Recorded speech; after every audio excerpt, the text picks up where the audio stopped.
horse with the speed of light, a cloud of dust, and a hearty hi-yo silver, the Lone Ranger.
During the early days of the western United States, ranchers and sheepmen fought constantly over boundaries and water rights. And these disputes might have led to open warfare if it had not been for the masked rider of the plains. He made both parties realize there was room for all, and that only through cooperation could the winning of the West be accomplished. Return with us now to those thrilling days of yesteryear. From out of the past come the thundering hoofbeats of the great horse Silver. The Lone Ranger rides again. Come on, Silver! We're riding to Tom Barker's ranch. Someone's waiting on the trail ahead. Oh, Silver! Away!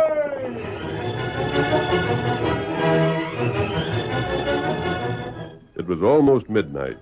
In front of a ranch house whose lighted windows showed that its occupants were still awake, an Indian waited outside with two powerful horses. One a paint, the other pure white. Inside the house, its owner, Tom Barker, stood before a tall, masked figure. The cattleman was speaking, and... I'm glad you told me this. I thought it was something you should know. Yes. It makes it difficult. Difficult? To know what to do. You doubt my identity? No, of course not. I would have recognized you again anyway. Then trust me. Do as I have suggested. You'll never regret it. I will. Good. How much time will you need? Give me a week. Well, a week then. We'll say a week from tonight. You can look for me. Yes. Tonto and I'll be camped close by. One moment. I want you to know something. Yes? However this turns out, you'll find me grateful. Don't worry. I think you'll learn my advice was good. Let's go, Tonto. Come on, get him up, Scout. Come on, old fellow. Baldy! Oh, Baldy! Call me, boss. Come here. Huh? Tell Fred I want to see him. No, wait. Ask his wife to come, too. At this time of night? Huh? Gosh, boss, it's midnight. Shucks, they're asleep by now. Look out the window. See? The cabin's dark. Oh, I'm afraid I forgot the I time. guess you did. I'll rouse them, though, if you say it's important. No, let it go. It can wait. I'll see him in the morning.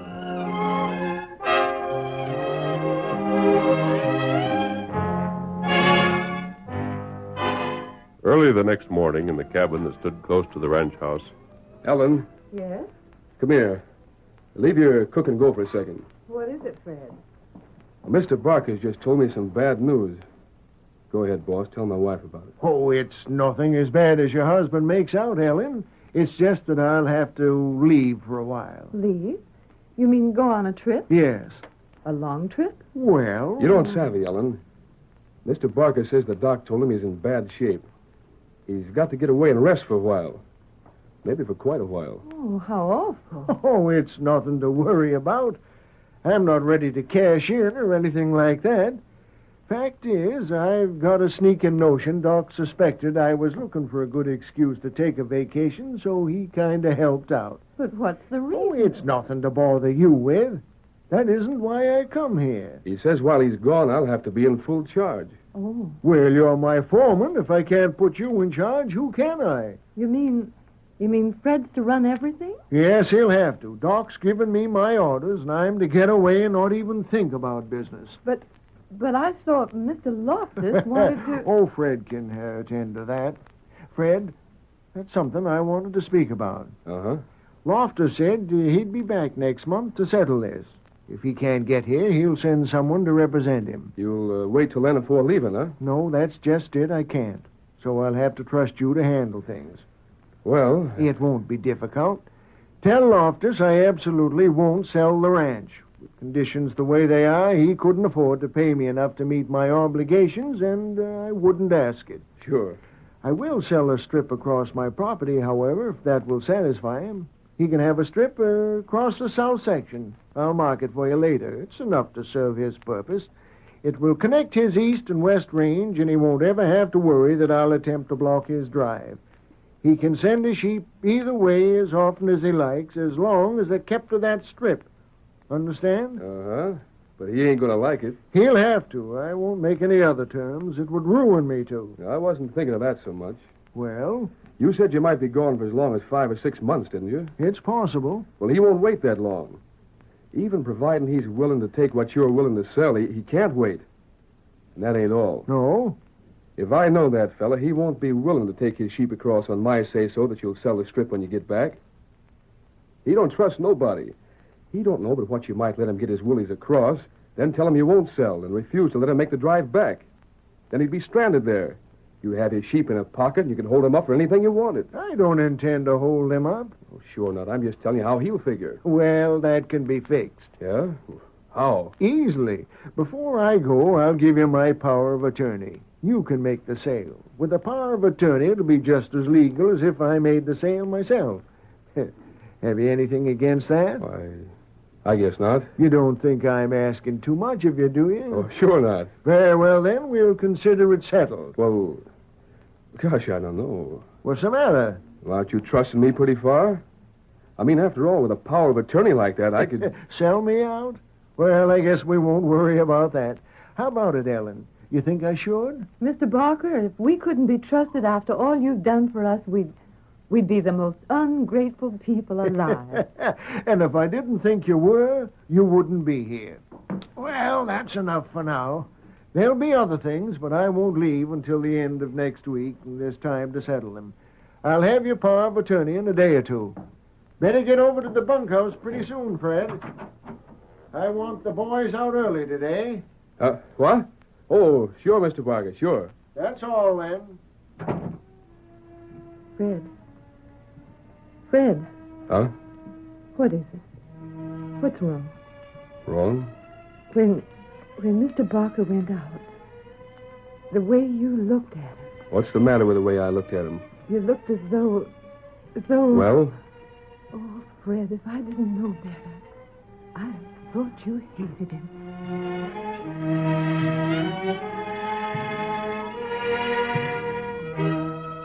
Exactly a week from the night of his first talk with Tom Barker, the Lone Ranger, accompanied by his faithful Indian companion Tonto, drew rein before the ranch house for the second time. Oh, there, Silver. Oh, boy. Oh. Now, wait, Kemosabe. I won't be long this time. Me wait. I was watching for you. Get inside. You've made your arrangements? Everything's ready. Here. I've written full instructions. They're in this envelope. Fine. This man you mentioned, he can be trusted? You have my word for it. That's all I ask. When do you leave? Tomorrow. You're worried? I know I shouldn't be. Didn't I but- tell you not to worry? I know, but so much depends But if I on thought this there was a that- chance of failure, I'd never have suggested it. Oh, I have confidence in you, But you're the- still worried, huh? Well, I can't blame you, but I won't let you down. I'm leaving. I'll have to give this to Tonto and get him started. And I'll hear from you? When I judge the time is right. I can't say when. Adios. Tonto, take this envelope. Me got him. Ride fast. Find Porter no matter where he is. And tell him to act according to the instructions he'll find in there without fail. Time to do it. Now on your way.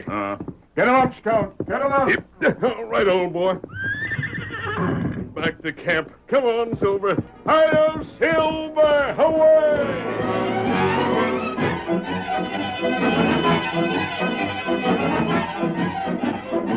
The following day, Tom Barker said his farewells and made his departure. For almost 3 weeks, work went on at the ranch in his absence exactly as if he had been there. Then, late one afternoon, a stranger drew rein in front of Fred Mason's cabin. Oh, boy. Oh, there. Oh.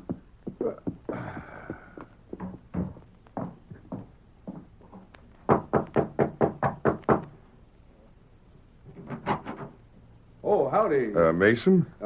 Step in. Thanks. I'm John Siegel. Yeah? Oh, I don't suppose you've heard of me, but I represent Clay Loftus. Oh, Loftus sent you, huh?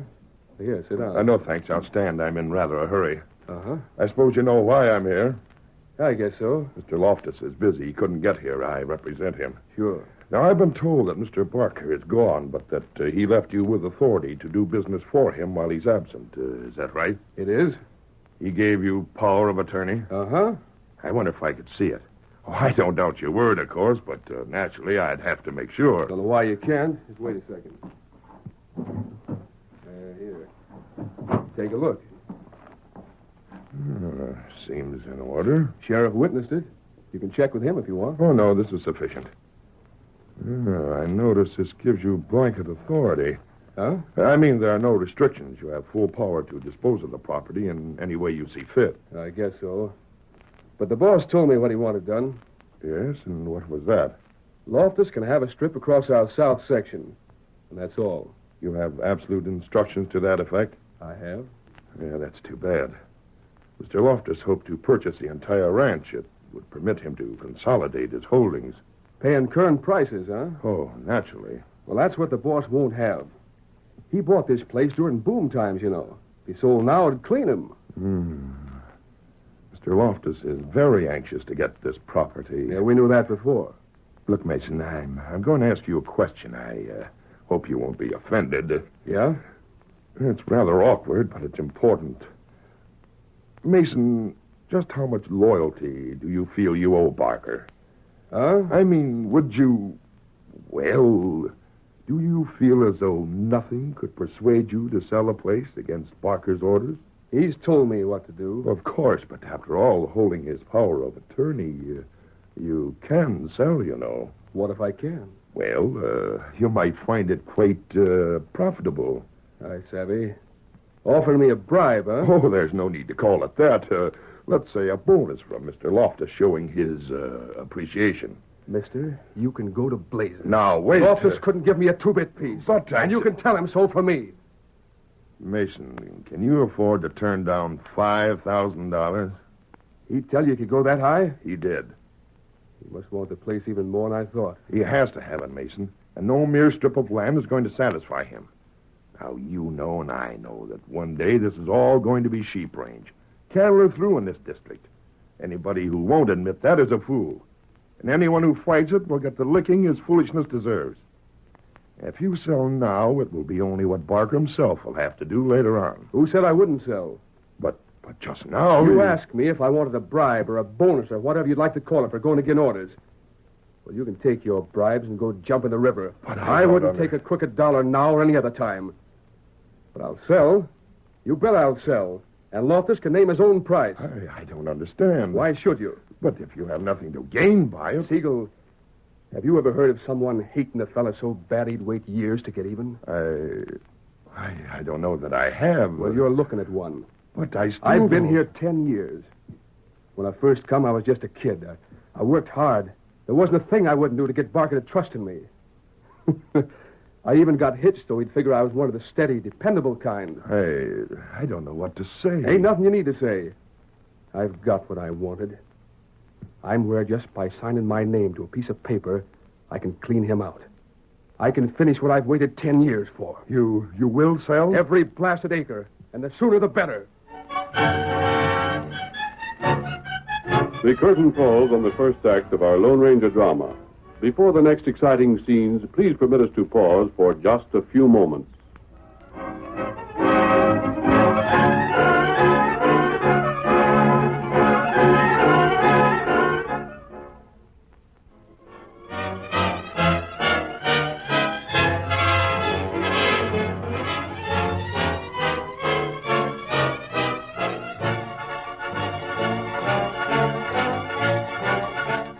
Now to continue our story. 2 days later, in an office in town. Now then, you've had a chance to look over the papers. You're satisfied that everything's in order? Quite. Mason? Mason, I ask if you... Sure, they're all right. Very well. Now, if you'll sign, you'll have them witnessed, and I won't have to trouble you anymore. You sign, Siegel. Oh, of course. There you are, Mason. Uh-huh. Here's the pen. Oh, yeah. Thanks. Well, aren't you going to sign?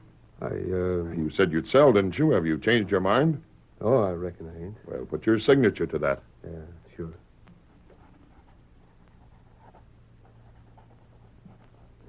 That all? That's all.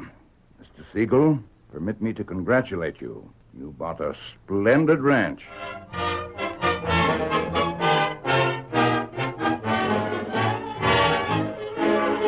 Contrary to custom, when Fred returned home, he did not go to work. Instead, he remained within the cabin. Later, he sat down to the meal his wife prepared, but made no effort to touch the food. He said little in response to Ellen's efforts to make him talk, and as soon as he could, he left the table and went to the window, where he stood scowling out at the gathering dusk. He wasn't conscious of his wife's approach until he felt her hand on his arm. Fred. Huh? What's gone wrong today? Please, Fred. What makes you think anything has? Don't you think I know when something's troubling you? You didn't eat, you've scarcely said a word, you've just sat around since you got home and... Fred, is that it? Did something happen in town? Nothing I didn't mean to happen. What was it? Nothing. Fred, tell me. Oh, you wouldn't be interested. You don't want to tell me? I said it was nothing. Fred, listen to me. Well? Don't you know what it does to me when there's something wrong and you won't tell me? It just makes me sick inside. Fred, listen to me. It does. I worry so for you.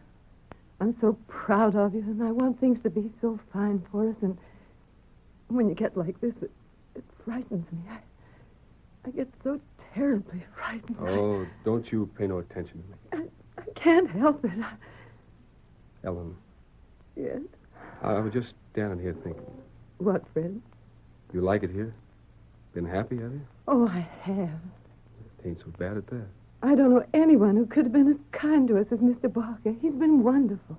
It could have been worse, I reckon. Fred, how can you say it like that? Well, look at all the things he's done for you. How many other men your age are there who could be trusted like you've been? Don't you remember when he made you foreman? Why, you were almost the youngest man he had. Mm-hmm. Kind of forgot that. He built this cabin for us. Yeah. And you know there isn't a thing he wouldn't give you if you asked him. Of course, you've earned it. I know that. Fred. Huh? Is that it? Are you thinking of leaving? Do you want to quit? Is that it? I don't know. Oh, you can't. You can't. You'd never get another place as good as this. Maybe. Oh, you know you couldn't. I may have to. What? Fred, what is it? Tell me. You've got to tell me. Please, please. Blast it, Ellen, we've got to leave. And I've just found out I don't want to. But why do you... I've been the biggest fool there ever was. What do you mean? There's just one man alive can help me.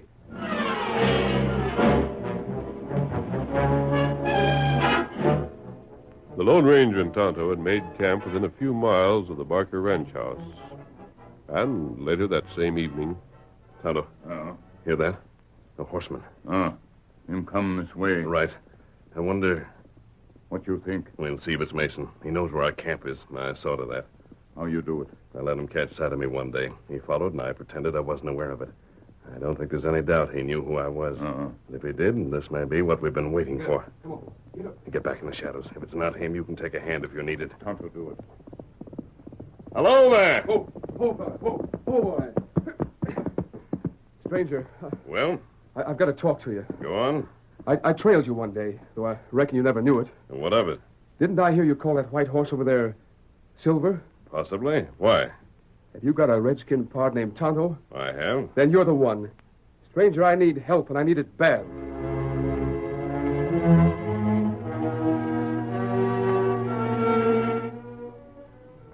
It looks to me as though you've made a mess of things. I reckon I have. Didn't you ever tell Tom Barker you believed him responsible for your brother's death? Didn't you even give him the opportunity to tell his side of it? Nope. Didn't it occur to you that someday he might find out your real name? That was just one of the chances I figured I had to take. Stranger, there's no use lecturing me. I know I done wrong. It took you long enough to find it out. This was the first chance I ever had to do what I'd set out to do. And now that you've done it, you're not so proud of yourself, huh? Stranger, I feel like dirt. How about your wife? You told her your story? Never till today. I guess it was Ellen that opened my eyes as much as anything else. What did she say? Well, that's the worst of it. Yes? She didn't even get mad. She just said she'd always be for me, no matter what. She's a fine woman. Tied to a skunk. Not necessarily. There are men who would have said nothing about a thing like this. What'll I do? What do you want to do? Why, fix things up before Mr. Barker gets back, of course. Get the ranch back? Sure. It was sold legally, wasn't it? Yeah, but there must be... And there's nothing you can do but to look up this man Siegel and attempt to persuade him to sell you the ranch back. Well, he was just acting for Clay Loftus. And so you said. But don't you savvy? He wouldn't sell the place again for twice the cash. And I haven't got money enough to make up the difference even if he would. And it looks as though the ranch is his to keep. You mean you won't help? You haven't suggested a way in which I can help. I thought you was a Lone Ranger. Well, They say you can do anything. you shouldn't believe all that you're told. But I was sure you'd help. Were you? Blasted, I don't believe you're the Lone Ranger at all. He wouldn't turn a fella down who was in trouble. Did I claim to be the Lone Ranger? Dirty crook. Don't reach. You said your horse was called Silver. You let me think the Redskin's name was Tonto. You just led me on to tell him the whole rotten story. Well, someday I hope you pay for it. Here. What do you think you're going to do? Well, if nobody else can help me, I'll help myself. Get up there. Him heap mad. Poor fellow. I hated treating him that way. But when he came to see me, he was hoping to get out of that scrape the easy way. And he won't deserve help until he's shown he's willing to face the consequences. Here, Silver. What we do? We follow. Cold Scout. Here, Scout. Yep, we'll keep him in sight. But I don't think there's any question of where he's going. Ready? Get him up, Scout. Come on, Silver. Come on.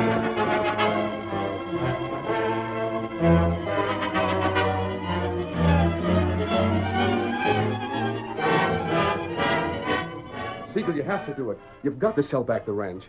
It's got to be in Mr. Barker's name again before he comes home. How many times do I have to tell you no before you believe I mean what I say? But Siegel, It's no concern of mine what happens to you. Let me remind you that you could have got $5,000 out of this. That would have taken you as far as you wanted to go and provided for you nicely besides. But you turned it down of your own accord. So you'll have to get along now as well as you're able. But I don't want to leave. I just want to stay here. That's why things have got to be squared before Mr. Barker shows up. You're just wasting my time and your own. That's your last answer? Yes. And blast you out. Drop that gun. What? Quickly. Why, you And can't... take it. You always try to shoot your way out of trouble, Mason? My hand, you smashed Your it. hand wasn't touched. You'll be all right in a moment. Now answer my question. I had to do something. Your solution was to shoot Siegel here and let the sheriff solve your problems with a rope, I wouldn't have shot him. I was just going to run a bluff. which would have got you nowhere. But I had How to... far are you willing to go to straighten things out? I'd do anything. And you've got one chance. Go to the sheriff. Tell him your story. As it is, you have no grounds in which to cancel the sale. But if you convince the sheriff that you schemed for years to ruin Barker, that would be a different matter. I think it would get you results. I'd be jailed. Right. Ain't there no other way? Can you think of one? Well, And now that you've got yourself into this trouble, haven't you the courage to take your medicine? You think I haven't? I'm just wondering. All right. All right. You can wonder what you please. I'll show you. Would he go to the sheriff? I think he will.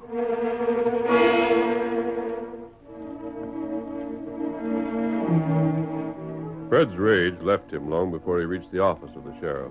But his resolve to make a confession carried him to the door, in spite of the fact it meant arrest. Sheriff? Oh, good evening, Fred. Come in. In fact, I've been expecting you. Huh? Oh, just thought you might drop in is all. Well, what's on your mind? Sheriff, Yeah? I'm a crook. Huh? That's a good one. Come in to give yourself up, huh? Well, what'll the charge be? Been holding up stages? You needn't laugh. I mean it. Now, hold on. Just wait till I tell you. You'll see. Doggone, That's enough, Mason. You again. Come in, Tom. Mr. Barker. And Siegel, what in gosh, I thought you fellas weren't never going to show up. Fred almost told me more than I wanted to hear. It's all right, Sheriff. We'll take over. Where'd you come from? I thought you would... I've never been any further away than the next county, Fred. But you said you were going to leave I know that I was ill, but I'm not. He told you that at my suggestion. But I don't... You're all right, Mason. Forget what you've gone through. Well, I can't... Fred, listen to me. You don't have to explain a thing. Several weeks ago, the masked man came to me and explained that he'd learned your real identity. He thought under the circumstances I should know it. But nevertheless, he had faith in you. Enough faith so that he convinced me that I should put you to the test. You've known about me all the time? Yes. And as for your brother, well, I'm sorry you didn't see fit to tell me who you were at the very first. If you had, a dozen men could have told you I wasn't responsible for his death. The sheriff among them. It was an accident. I can give you the details any time. But if you knew, why didn't you say so? Because then I'd never known whether you would be trusted or not. You see, Fred, I won't live forever. I have no family, and I'd grown to like you. I thought that, well, it seemed to me you'd be the man to get the ranch someday. Now it's gone. No. But I sold it. To me. What? Siegel was in my employ. He had no connection with the Lofters, whatever. So the result was that you sold me my own ranch and no harm done. And the masked man planned it all? Even to getting Siegel to help me. Well, I'll be doggone. I think from now on we'll understand each other, Fred, on a real basis of trust. Then the masked man was the Lone Ranger after all. Of course. And I told him... Where's he got to? Gone. And I never even thanked him. Thanks weren't necessary, Fred. He knew you better than you knew yourself.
The story you have just heard is a copyrighted feature of the Lone Ranger Incorporated.